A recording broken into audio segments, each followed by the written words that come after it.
सगळे जे डिटेल्स आहेत ते लवकरच आम्ही तुम्हाला देऊ। पण मध्यंतरीच्या काळात काही लोक बनावट गोष्टी करतात असं लक्षात येत होतं, त्यामुळे 2-3 ठिकाणी कारवाया यापूर्वी देखील आम्ही केलेल्या आहेत आणि सगळे डिटेल्स लवकरच देण्यात येतील। Vote for note pay court ने निर्णय दिया है कि किसी को भी एमएलए या एमपी किसी को भी बख्शा नहीं। इस निर्णय का तो हम स्वागत करते हैं, क्योंकि ये बिल्कुल सही बात है कि मामला अगर भ्रष्टाचार का हो तो किसी को इम्यूनिटी मिलने का कारण ही नहीं है। कोई एमएलए है, एमपी है, जनप्रतिनिधि है, इसलिए उसको भ्रष्टाचार का लाइसेंस तो नहीं दिया जा सकता।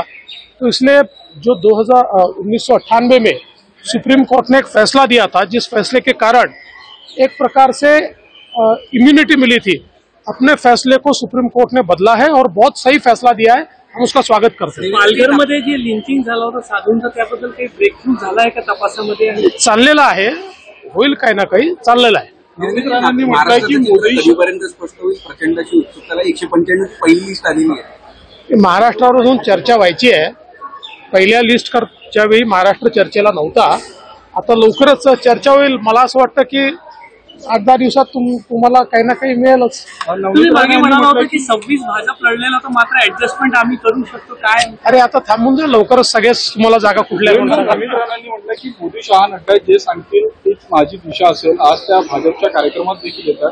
पुढे आमच्या सहयोगी सदस्य आहेत, पूर्ण 5 वर्ष त्यांनी लोकसभेमध्ये एनडीएची बाजू घेतली आहे, मोदी साहेबांची बाजू घेतली आहे। त्यांना आमच्या कार्यक्रमात ते आल्या तर नवल नाही, ते आमच्या सोबत राहतात। एबीपी माझा, उघडा डोळे बघा नीट।